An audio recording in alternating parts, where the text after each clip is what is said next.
ईद आने वाली है और हर घर में यही डिस्कशन चल रहा होता है कि ईद पर क्या बनाया जाए। अब मैं आपको ये तो मशवरा नहीं दूंगी कि आप क्या क्या बनाएं। हाँ, ये ज़रूर मशवरा दूंगी कि आप लोग मेरा ये बीफ का दानेदार कौरमा ज़रूर मेरी रेसिपी से ज़रूर ट्राई करेगा।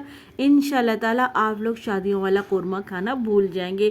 खुशबू ऐसी कि आप देख कर कौरमा खाना भूल जाएंगे। इसके लिए मैंने एक ख़ास खुशबू मसाला तैयार किया है। तो रेसिपी एंड तक देखिए। रेसिपी अच्छी लगे तो लाइक शेयर ज़रूर करिएगा और डेली के जायके को सब्सक्राइब भी कर लीजिए। बिस्मिल्लाहिर्रहमानिर्रहीम, अस्सलाम वालेकुम। मैं हूं समरीन अकमल। मैं आपको अपने चैनल दिल्ली के जायके में वेलकम करती हूं। उम्मीद करती हूं आप सब लोग खैरियत से होंगे। तो चलिए रेसिपी बनाना स्टार्ट करते हैं।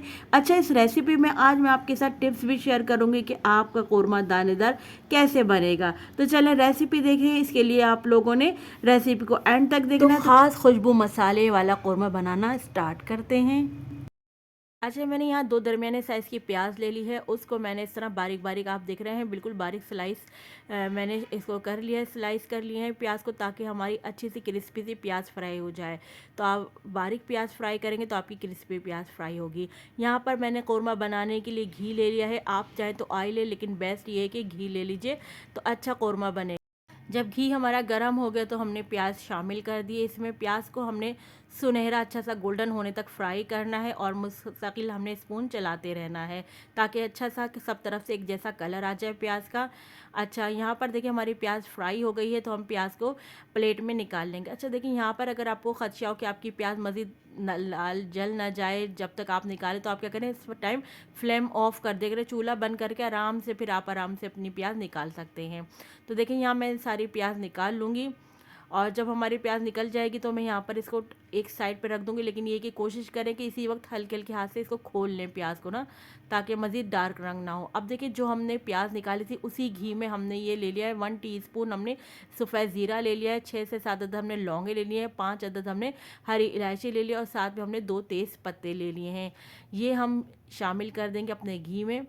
अच्छा, यहाँ हम आपको बता दें कि यहाँ हम आपको दो जो ख़ास टिप्स है। एक तो ये कि खुशबू कैसे आएगी इसकी, वो इसके लिए एक स्पेशल खुशबू मसाला हम बनाएंगे, और दूसरा मैं आपको बता दूँ कि दाना कैसे बनेगा, उसके लिए भी हमने ख़ास चीज़ें इस्तेमाल करी। तो इसके लिए आपने पूरी रेसिपी आप लोगों ने एंड तक देखनी है। तो यहाँ पर देखिए मैं आपको गोश्त दिखा रही थी। मैंने ये 500 ग्राम गोश्त ले लिया है। ये बोनलेस गोश्त है, तो मैं इसमें शामिल कर दूँगी। गोश्त को हमने अच्छी तरह से, अब जो हमने खुशबूदार मसाले अपने शामिल किए थे ना, पहले हमने उनको क्रैकल किया घी में। जब क्रैकल हो गए हमारे गरम मसाले तो फिर अब हमने इसमें गोश्त शामिल कर दिया। अब गोश्त शामिल करके भी हमने अच्छी तरह से फ्राई करना है गोश्त को, ताकि जो हमने खुशबू जो ये डाले ना गरम मसाले, इसका अच्छी तरह से अरोमा आ जाए हमारे गोश्त में। अब देखिए अच्छी तरह से जब हमने भुनाई कर ली, गोश्त का कलर चेंज हो गया, तो फिर हमने यहाँ पर 1 टेबल स्पून भरकर अदरक लहसुन का पेस्ट शामिल कर दिया है। अदरक का लहसुन का पेस्ट शामिल करके अच्छी तरह से फिर हमने भुनाई करनी, ताकि अदरक लहसुन का जो कच्चापन है वो भी दूर हो जाए। तो अच्छी तरह से हम भुनाई करेंगे। अच्छा, यहाँ तक आप लोगों से मेरी रिक्वेस्ट है कि आप लोगों को अगर मेरी रेसिपी ज़रा सी भी अच्छी लग रही हो तो प्लीज़ दिल्ली के जायके को सब्सक्राइब कर लीजिए और बेल के बटन को ज़रूर प्रेस कीजिएगा। इससे मेरी नई आने वाली आपको ईद की रेसिपी आपको फौरी देखने को मिलेगी। यहाँ पर मैंने देखे हम स्पाइस ले लिए, जिसमें 1 टेबल स्पून भरकर मैंने लाल पिसी मिर्चें लिए, 1 टीस्पून भरकर मैंने कश्मीरी लाल मिर्च लिए, 1/4 टीस्पून हल्दी ली है, 1 टीस्पून भरकर मैंने पिसा हुआ धनिया लिया है, 1 टीस्पून मैंने इसमें नमक शामिल कर दिया है। अच्छी तरह से मिक्स करेंगे। अच्छा, स्पाइस और नमक ये है कि आप अपने हिसाब से शामिल कर लीजिएगा। तो अच्छी तरह से हमने तमाम स्पाइस को गोश्त के साथ मिक्स कर लेंगे। जब अच्छी तरह से तमाम स्पाइस की गोश्त के साथ अच्छी तरह से मिक्सिंग हो जाएगी तो फिर अब हमने यहाँ पर शामिल कर देना है दही। दही जो है मैंने यहाँ पर लिया है तकरीबन मैंने यहाँ पर दही जो लिया है वो आधा पाव दही लिया है, यानी 250 ग्राम मैंने इसमें दही लिया है। अच्छा, यहाँ पर मैं आपको एक और टिप्स बताऊँ कि दही को आपने फेंटना नहीं है, बगैर फेंटे ही आपने दही को शामिल करना है और अच्छी तरह से गोश्त और तमाम स्पाइस में मिक्स कर देना है। ये टिप है कि आपका जो दही है वो आप बगैर फेंटे शामिल करेंगे ना, सिर्फ दानेदार, तो आपका कौरमा भी दानेदार बनकर बनेगा। अच्छा, यहाँ पर देखिए अब मैंने गोश्त गलाने का ना पानी शामिल करी हूँ। मैंने आधा गिलास गोश्त गलने का पानी इसलिए शामिल किया है, आधा गिलास, क्योंकि गोश्त भी अपना पानी रिलीज़ करेगा और दही भी अपना पानी रिलीज़ करेगा। अच्छा, वहाँ मैंने कवर करके रख दिया गोश्त गलने के लिए। यहाँ पर अब मैं खुशबू मसाला जो आपसे कह रही रही थी ना, अब बारी आ जाती है खुशबू मसाला बनाने की। तो इसके लिए देखिए मैंने 3 हरी इलायची ले ली है, 1 दालचीनी का टुकड़ा ले लिया है मैंने, 1 बड़ी इलायची ले ली है, 5 से 6 अदद मैंने लौंगे ले ली हैं और यहाँ पर मैंने जायफल और जवतरी ले ली है। अच्छा, ये जायफल जवतरी जो है ये बहुत ज़्यादा है क्वांटिटी में, तो मैं आपको इसको कम करके दिखाती हूँ। देखिए इस तरह बड़ी इलायची के मैंने दाने शामिल कर लूँगी। इसका जो स्किन है वो हम हटा लेंगे, इसके हम सीड्स ले लेंगे। और जो हमने जायफल जवतरी, देखिए मैं दिखा दूँ आपको, इतनी क्वांटिटी में हमने जायफल के फूल लिया और इतनी ही क्वांटिटी में, थोड़ी सी क्वांटिटी में जवतरी लिया। अब देखिए इन तमाम चीज़ों को हमने खुशबू मसाले को पीस लिया है। यहाँ पर जो हमने प्याज फ्राई करके रखी थी, देखिए कितनी क्रिस्पी बनी है ना, कि हमने आराम से इसको हाथ से चूरा कर लिया है।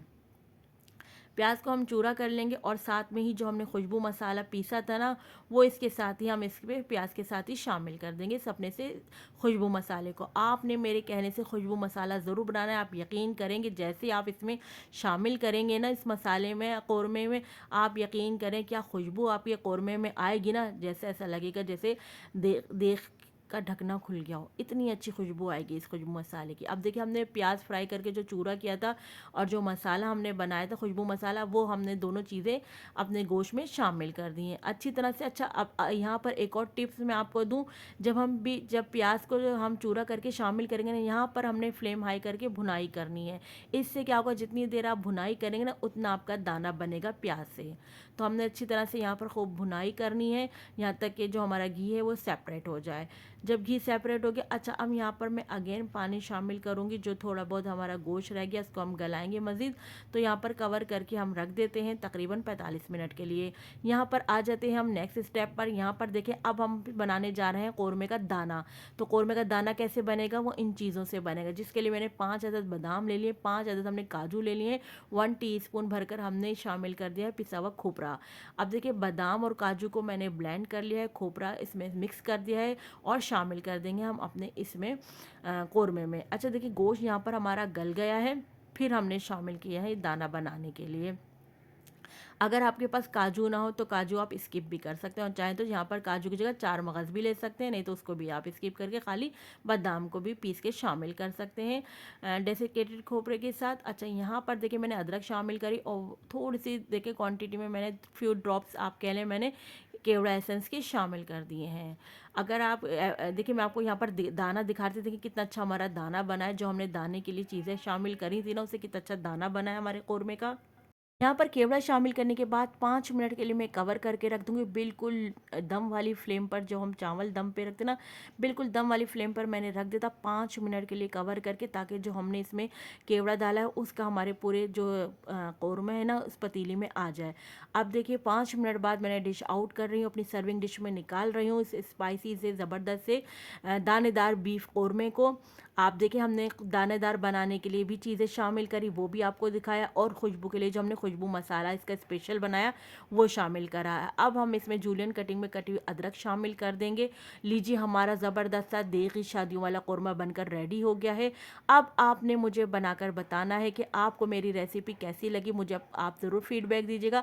मेरी रेसिपी अच्छी लगी तो प्लीज़ लाइक शेयर ज़रूर किया करें। अब आपकी मैंने देखिए टेंशन दूर कर दी है कि ईद पर अगर आपके घर गेस्ट आए तो आपने मेरा ये देगी शादियों वाला कौरमा ज़रूर बनाना है और अपने मेहमानों से आपने दाद वसूल ज़रूर करनी है। जिस किसी को भी आप ये बनाकर खिलाएंगे ना, तो वो आपसे रेसिपी पूछे बगैर नहीं रह सकेगा, इस बात की तो मैं आपको गारंटी देती हूँ। चले रेसिपी बनाएं, अपना फीडबैक मुझे ज़रूर दीजिएगा कि आपको मेरी कौरमे की रेसिपी कैसी लगी। चलती हूँ, क्योंकि मैं आप लोगों के लिए इसी तरह ईद की मज़े मज़े की रेसिपी लेकर आती रहूँगी। जब तक के लिए मुझे समरीन अकमल को दिल्ली के जायके से इजाज़त दीजिए। अल्लाह हाफिज़।